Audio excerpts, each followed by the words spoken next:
കർത്താവായ യേശുക്രിസ്തുവിൻ്റെ നാമത്തിൽ വീഡിയോ ശ്രദ്ധിക്കുന്ന എല്ലാവർക്കും സ്നേഹവന്ദനം. സഹോദരന്മാർ, ഇന്ന് ഞാൻ നിങ്ങളോട് ഒരു അല്പസമയം പങ്കുവയ്ക്കാൻ ആഗ്രഹിക്കുന്ന കാര്യം എന്ന് പറയുന്നത്, കഴിഞ്ഞ ദിവസം ഞാനൊരു മരണ വീട്ടിൽ സംബന്ധിക്കുവാനായിട്ടിടയായി. അതൊരു പാസ്റ്ററാണ് മരിച്ചത്, അല്ലെങ്കിൽ ദൈവ ശുശ്രൂഷകനാണ് മരിച്ചത്. അപ്പം എനിക്ക് അദ്ദേഹവുമായിട്ട് വളരെ ആത്മാർത്ഥമായ അടുപ്പമുള്ളത് കൊണ്ട് ഞാൻ അദ്ദേഹത്തിൻ്റെ ശവസംസ്കാര ശുശ്രൂഷയിൽ പങ്കെടുക്കുവാനായിട്ട് പോയി. അവിടെ ചെന്ന് കഴിഞ്ഞപ്പോൾ അവിടെ ഉണ്ടായ ഒരു കാര്യം ഞാൻ നിങ്ങളെ ശ്രദ്ധയിൽപ്പെടുത്താൻ വേണ്ടിയിട്ടാണ് ഞാൻ ഇങ്ങനെ ഈ വീഡിയോ പറയുന്നത്. അതെന്താണെന്ന് ചോദിച്ചു കഴിഞ്ഞിട്ടുണ്ടെങ്കിൽ, ഈ പെന്തക്കോസ്ത് വിശ്വാസികളായിട്ടുള്ള ദൈവമക്കൾക്ക് ചില ഒന്ന് രണ്ട് കാര്യങ്ങളിൽ അന്ധമായ വിശ്വാസമുള്ളവരാണ്. അതിലെല്ലാം മറ്റും പറയുവാൻ ഞാൻ ആഗ്രഹിക്കുന്നില്ല. ഒരു രണ്ട് കാര്യം ഞാൻ നിങ്ങളോട് പറയാം. പെന്തക്കോസ്ത് വിശ്വാസികൾ അന്ധമായി വിശ്വസിക്കുന്ന രണ്ട് കാര്യങ്ങൾ. അതൊന്നാമത്തെ കാര്യം എന്ന് പറയുന്നത്, ഏതൊരു പെന്തക്കോസ്ത് വിശ്വാസിയും മരിക്കുമ്പോൾ ആ വിശ്വാസിയുടെ ശവസംസ്കാര ശുശ്രൂഷയ്ക്ക് വരുന്ന ശുശ്രൂഷകന്മാർ പറയുന്നൊരു കാര്യമുണ്ട്. ഇപ്പോൾ ഒരു സഹോദരിയാണെങ്കിലും സഹോദരനാണെങ്കിലും മരിച്ചു കിടക്കുമ്പോൾ ഇങ്ങനെ പറയും, ഈ മരിച്ചു കിടക്കുന്ന സഹോദരൻ, അവൻ്റെ ശരീരം മാത്രമേ ഇവിടെയുള്ളൂ, അവൻ പ്രിയം വെച്ചിരിക്കുന്ന കർത്താവിൻ്റെ സന്നിധിയിൽ ചേർക്കപ്പെട്ട് കർത്താവിനോട് കൂടെ ആയിരിക്കുന്നു എന്നാണ് പറയുന്നത്. അപ്പോൾ സഹോദരിയാണെങ്കിലും പറയും, ഈ സഹോദരി ഇപ്പോൾ ഇവിടെ ഇല്ല, അവൾ കർത്താവിൻ്റെ അടുക്കിലേക്ക് പോയി എന്ന് പറയും. സഹോദരിയുടെ ബോഡി മാത്രമേ ഇവിടെയുള്ളൂ, സഹോദരി കർത്താവിൻ്റെ അടുക്കിലേക്ക് പോയി എന്ന് പറയും. അപ്പോൾ ഇങ്ങനെ നിങ്ങളിത് കേട്ടിട്ടുണ്ടാവും. അപ്പോൾ നിങ്ങളെങ്ങനെ അതിനെക്കുറിച്ച് ചിന്തിച്ചിട്ടുണ്ടോ എന്ന് എനിക്കറിയത്തില്ല. നമ്മൾ മനസ്സിലാക്കേണ്ട ഒരു കാര്യം എന്ന് വെച്ച് കഴിഞ്ഞിട്ടുണ്ടെങ്കിൽ, നമ്മൾ മരിച്ചു കഴിഞ്ഞാൽ നമ്മൾ ഉടനെ നമ്മുടെ ആത്മാവ് ദൈവത്തിൻ്റെ അടുക്കിലേക്ക് അല്ലെങ്കിൽ കർത്താവിൻ്റെ അടുക്കിലേക്ക് പോകും എന്നുള്ളത് ഒരു അന്ധമായ വിശ്വാസമാണ്. അതിൻ്റെ കാരണം എന്താണെന്ന് ചോദിച്ചു കഴിഞ്ഞാൽ, വേദപുസ്തകം അങ്ങനെ ഒരു വചനം പോലും നമ്മളോട് പറയുന്നില്ല എന്നുള്ളതാണ്. അങ്ങനെ ആശയമുള്ള ഒരു വചനം പോലും വേദപുസ്തകത്തിൽ ഇല്ല എന്നുള്ളതാണ്. അതിന് നമുക്ക് ഒരു വേദവചനം എടുക്കുമ്പോൾ നമുക്ക് അങ്ങനെ ചിന്തിക്കാൻ വേണ്ടിയിട്ടുള്ള പല വചനങ്ങളുമുണ്ട്. ഇപ്പോൾ ഉദാഹരണത്തിന് പൗലോസ് അപ്പോസ്തലൻ പറഞ്ഞു, ഞാൻ വിട്ടുപിരിഞ്ഞാൽ ക്രിസ്തുവിനോട് കൂടെ എന്ന് പറഞ്ഞു. അപ്പോൾ അതിൻ്റെ അർത്ഥം പൗലോസ് മരിച്ചാൽ ഉടനെ സ്വർഗത്തിലേക്ക് പോകും എന്ന് വിശ്വസിക്കുന്നവരുണ്ട്.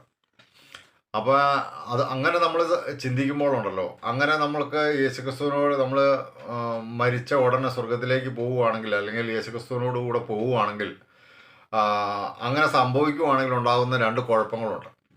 അതെന്താണെന്നറിയോ? ഒന്ന്, ഈ ന്യായവിധി എന്ന് പറയുന്ന ഒരു ദിവസം ഇല്ല എന്ന് പറയേണ്ടി വരും.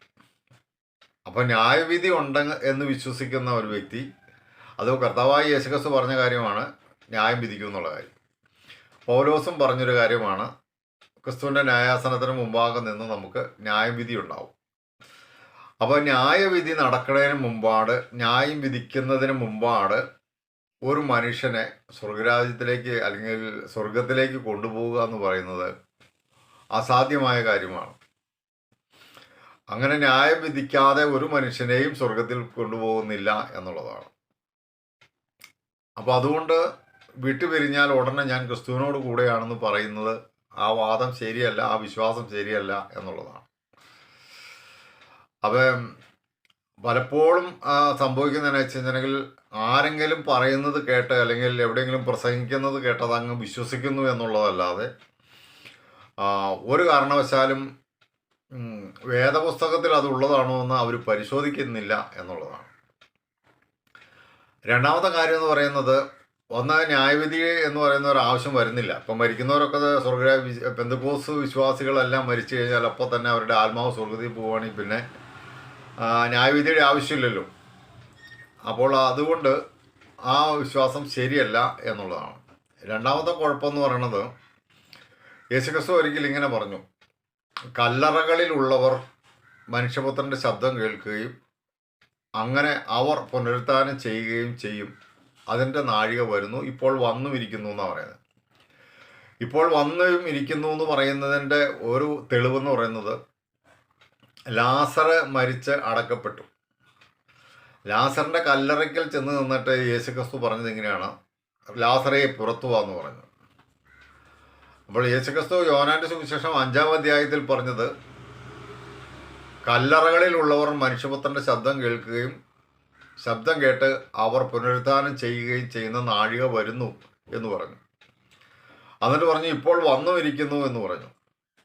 ആ വന്നിരിക്കുന്നു എന്നുള്ളതിൻ്റെ ഒരു തെളിവാണ് 11-ാം അധ്യായത്തിൽ ലാസറിനെ ഉയർപ്പിക്കുന്നത്. ലാസറിൻ്റെ കല്ലറയ്ക്ക് ചെന്നിട്ട് ലാസറെ പുറത്തു വരിക എന്ന് പറഞ്ഞു. അപ്പോൾ ലാസർ പുറത്തു വന്നു. അപ്പോൾ ലാസർ മരിച്ചിട്ട് 4 ദിവസമായിരുന്നു. ലാസറിൻ്റെ ശരീരം ചീഞ്ഞ് നാറ്റം വെച്ച് തുടങ്ങിയായിരുന്നു. അപ്പോൾ ലാസർ മരിച്ചപ്പോൾ ഈ പെന്തക്കോസ്തുകാരുടെ വിശ്വാസം അനുസരിച്ച് ലാസർ യേശുക്രിസ്തുവിൻ്റെ സ്നേഹിതനായിരുന്നു. യേശുക്രിസ്തു മാർത്തയെയും മറിയയെയും ലാസറിനെയും സ്നേഹിച്ചു എന്നാണ് നമ്മൾ വായിക്കുന്നത്. അപ്പോൾ യേശുക്രിസ്തുവിൻ്റെ സ്നേഹിതനായ ലാസർ മരിച്ചു കഴിഞ്ഞപ്പോൾ സ്വർഗത്തിലേക്ക് പോകണം. യേശു ഭൂമിയിലാണ്, യേശു സ്വർഗത്തിലില്ല. അപ്പോൾ മരിച്ച ലാസർ സ്വർഗത്തിലേക്ക് പോയി.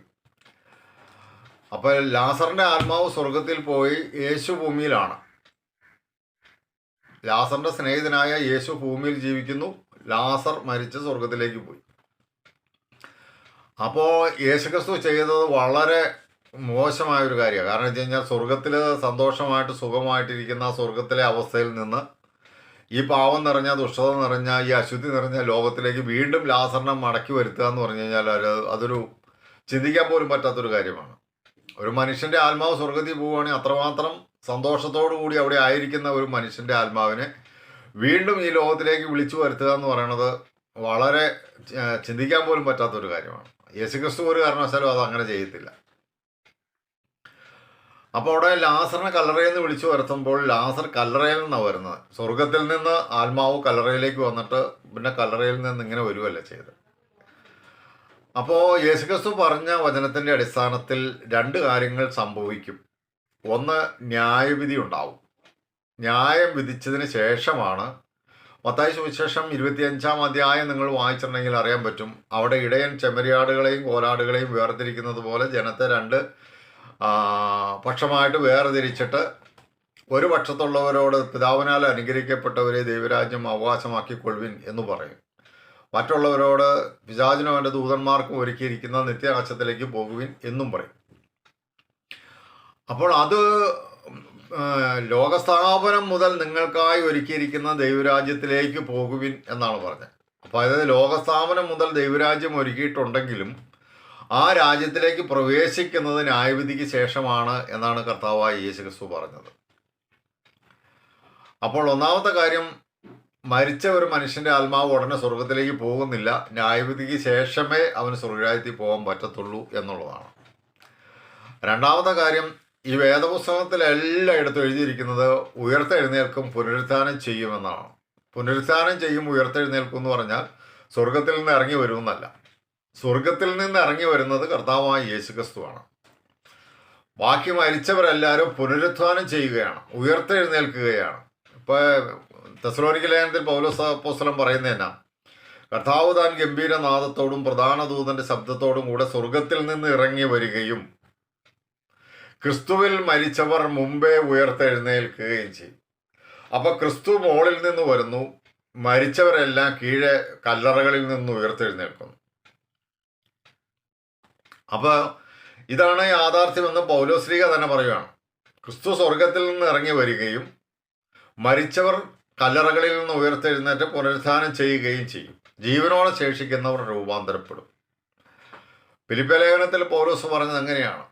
നമ്മുടെ പൗരത്വം സ്വർഗത്തിലാവുന്നു, അവിടെ നിന്ന് കർത്താവായ യേശുക്രിസ്തു രക്ഷിതാവായി വരുമെന്ന് നമ്മൾ അറിയുന്നു. അവൻ വന്ന് സകലത്തെയും തനിക്ക് കീഴ്പ്പെടുത്തുവാൻ കഴിയുന്ന തൻ്റെ വ്യാപാര ശക്തി കൊണ്ട്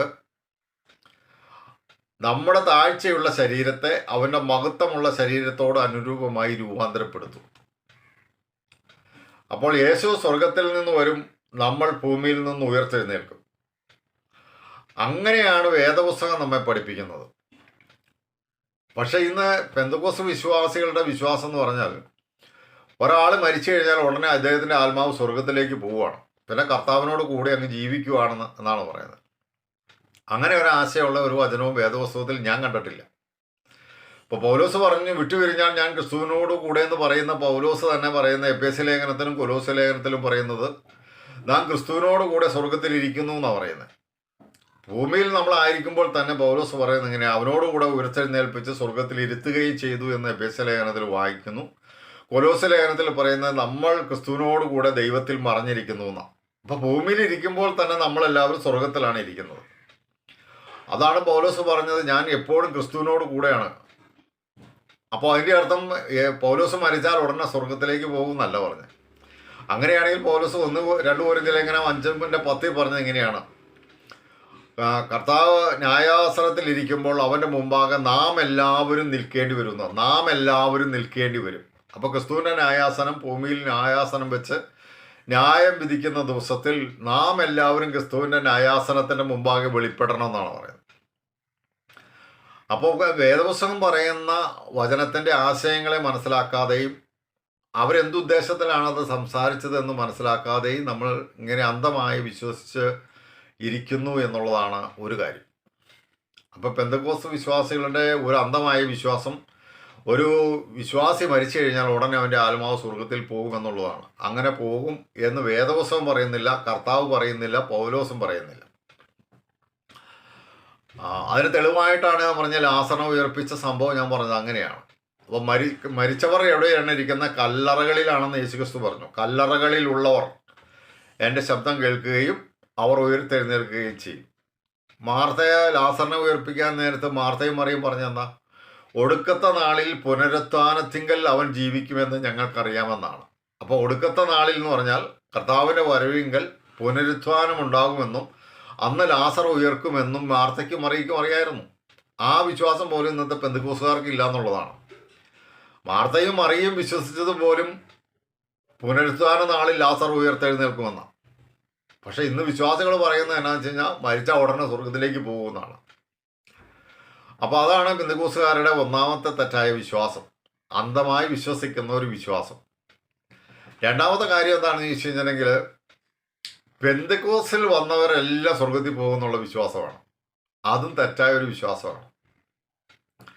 കാരണം ഈ വേദപുസ്തകം അങ്ങനെ പറയുന്നില്ല. ഒരാൾ പെന്തക്കോസ്തിലായി കഴിഞ്ഞാൽ, അതായത് ഇപ്പോൾ പെന്തക്കോസ്ത് എന്ന് പറയുന്നതിൻ്റെ കാരണം എന്താണെന്ന് വെച്ച് കഴിഞ്ഞാൽ അപ്പോസ്തലപ്രവൃത്തിയുടെ 2-ാം അധ്യായത്തിൽ പെന്തക്കോസ്ത് നാളിൽ പരിശുദ്ധാത്മാവ് വന്ന് സഭ രൂപപ്പെട്ട് ആ സഭയിലുണ്ടായിരുന്നവരെല്ലാവരെയും നമ്മൾ പെന്തക്കോസ്തുകാരെന്ന് പറയും.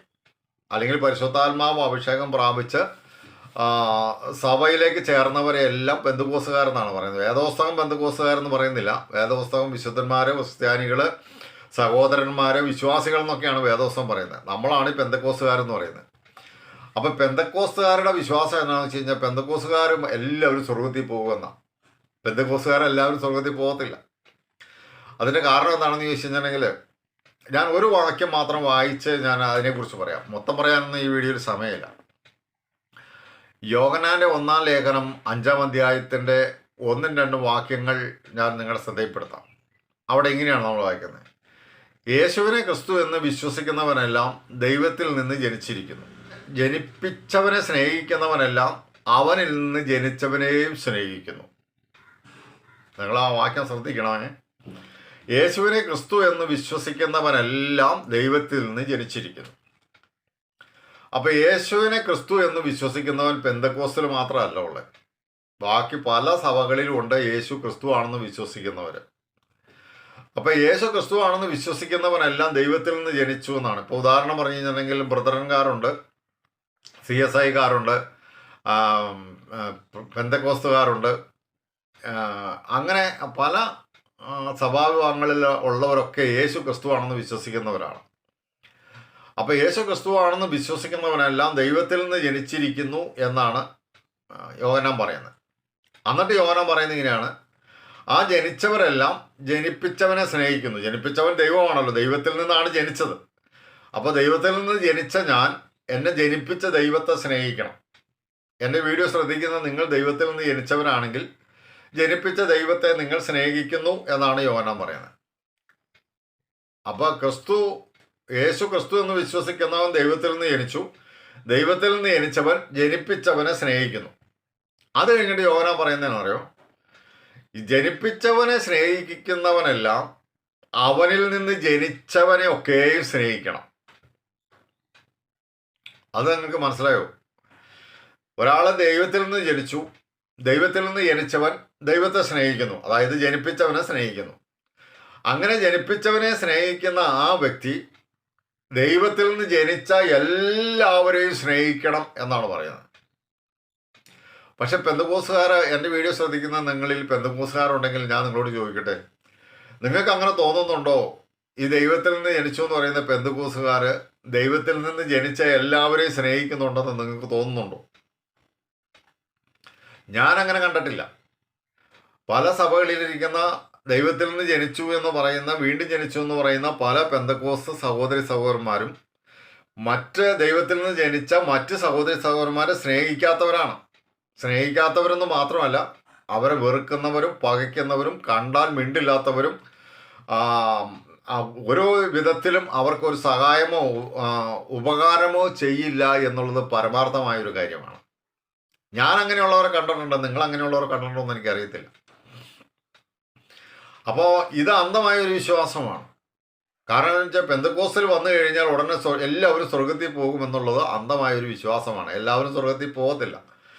യേശുവിനെ ക്രിസ്തു എന്ന് വിശ്വസിക്കുന്ന ദൈവത്തിൽ നിന്ന് ജനിച്ചു. ഒരുത്തൻ ദൈവത്തിൽ നിന്ന് ജനിച്ചതാണെങ്കിൽ അവൻ ദൈവത്തിൽ നിന്ന് ജനിച്ച സകല ദൈവമക്കളെയും സ്നേഹിക്കണം. അങ്ങനെ സ്നേഹിക്കാത്ത ഒരുത്തൻ എങ്ങനെ ദൈവരാജ്യത്തിൽ പോകാൻ പറ്റും? എങ്ങനെ സ്വർഗരാജ്യത്തിൽ പോകാൻ പറ്റും? അത് ഞാൻ യോഹന്നാൻ്റെ 3-ാം അധ്യായം, 1 യോഹന്നാൻ ലേഖനം 3-ാം അധ്യായത്തിൽ നിന്ന് ഒരു വാക്യം കൂടി വായിക്കാം. 3:10. ദൈവത്തിൻ്റെ മക്കൾ ആരെന്നും പിശാചിൻ്റെ മക്കൾ ആരെന്നും ഇതിനാൽ തെളിയുന്നു. നീതി പ്രവർത്തിക്കാത്തവൻ ആരും സഹോദരനെ സ്നേഹിക്കാത്തവനും ദൈവത്തിൽ നിന്നുള്ളവനല്ല. നീതി പ്രവർത്തിക്കാത്തവനും സഹോദരനെ സ്നേഹിക്കാത്തവനും ദൈവത്തിൽ നിന്നുള്ളവനല്ല. അപ്പോൾ അങ്ങനെയാണെങ്കിൽ പെന്തക്കോസ്തിലാന്ന് പറഞ്ഞിട്ട് കാര്യമുണ്ടോ?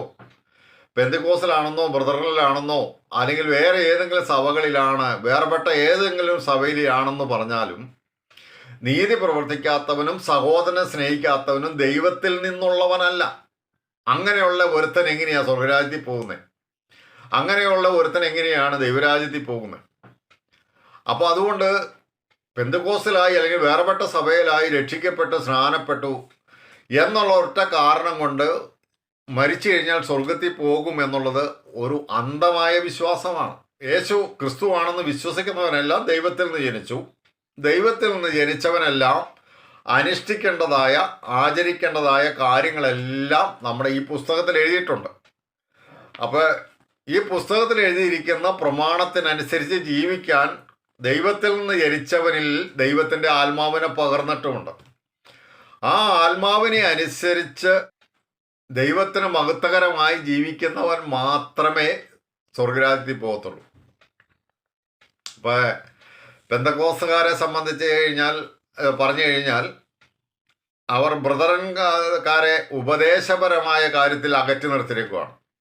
അപ്പോൾ പെന്തക്കോസ്തുകാർക്ക് അന്യഭാഷാപരമുണ്ട്, ബ്രദറൻകാർ അന്യഭാഷാപരം നിന്നുപോയി എന്ന് പറയുന്നവരാണ്. അപ്പോൾ അന്യഭാഷാപരം നിന്നുപോയെന്ന് പറയുന്നു എന്ന കാരണത്താൽ ബ്രദറൻകാരോട് കൂട്ടായ്മ ആചരിക്കാൻ കഴിയാതിരിക്കുന്ന പെന്തക്കോസ്തുകാരുണ്ട്. അപ്പോൾ ഞാൻ ചോദിക്കുന്നത് ഇങ്ങനെയാണ്, ഈ ബ്രദറൻകാരൻ യേശു ക്രിസ്തു എന്ന് വിശ്വസിച്ച് ദൈവത്തിൽ നിന്ന് ജനിച്ചവനാണ്. ഈ പെന്തക്കോസ്തുകാരനും യേശു ക്രിസ്തു എന്ന് വിശ്വസിച്ച് ദൈവത്തിൽ നിന്ന് ജനിച്ചവനാണ്. അപ്പം ഈ അന്യഭാഷ വരം എന്ന ആ വരം നിന്നുപോയി എന്ന് പറയുന്ന ആ ഒറ്റ കാരണത്താൽ ബ്രദറൻകാരനോട് കൂട്ടായ്മ കൂടാനോ അവനെ സ്നേഹിക്കുവാനോ അവൻ്റെ കൂട്ടത്തിൽ പോകാനോ പറ്റത്തില്ല. അപ്പോൾ അങ്ങനെയാണെങ്കിൽ എങ്ങനെയാ ദൈവമക്കളെ ഈ നമ്മളെല്ലാം വിശ്വാസത്തിലാണെന്ന് പറയുകയും പെന്തക്കോസ്തിലാണെന്ന് പറയുകയും പെന്തക്കോസ്തുകാരൊക്കെ സ്വർഗത്തിൽ പോവുകയും ചെയ്യുമെന്ന് പറയുന്നത് എങ്ങനെയാണ്? ഞാൻ ബ്രദറൻകാർ പെന്തക്കോസ്തുകാരോട് യോജിക്കുന്നില്ല. കാരണം ബ്രദറൻകാർ അന്യഭാഷ നിന്നുപോയി എന്ന് പറയുന്നു. പെന്തക്കോസ്തുകാർക്കാണെങ്കിൽ അന്യഭാഷ ഇല്ലാതെ ജീവിക്കാനും പറ്റത്തില്ല. അപ്പോൾ അന്യഭാഷ ഉള്ള പെന്തക്കോസ്തുകാരെ അന്യഭാഷ ഇല്ലാത്ത ബ്രദറൻകാർക്കും അംഗീകരിക്കാൻ പറ്റത്തില്ല. അപ്പം ഇങ്ങനെ ഈ ചില വരങ്ങളുടെ പേരിലും ചില അഭിപ്രായ വ്യത്യാസങ്ങളുടെ പേരിലും അകന്നകന്ന് ജീവിക്കുന്ന സഭക്കാരും വിശ്വാസികളും എങ്ങനെയാണ് സ്വർഗരാജ്യത്തിൽ ഉണ്ടാവുന്നത്? അപ്പോൾ പെന്തക്കോസ്തലായി കഴിഞ്ഞാൽ എല്ലാവരും സ്വർഗത്തിൽ പോകുമെന്നുള്ളതും ഒരു അന്ധവിശ്വാസമാണ്, അന്ധമായി വിശ്വസിക്കുന്ന ഒരു കാര്യമാണ്. അപ്പോൾ പെന്തക്കോസ്തലുള്ളവരെല്ലാവരും സ്വർഗരാജ്യത്തിൽ പോകത്തില്ല.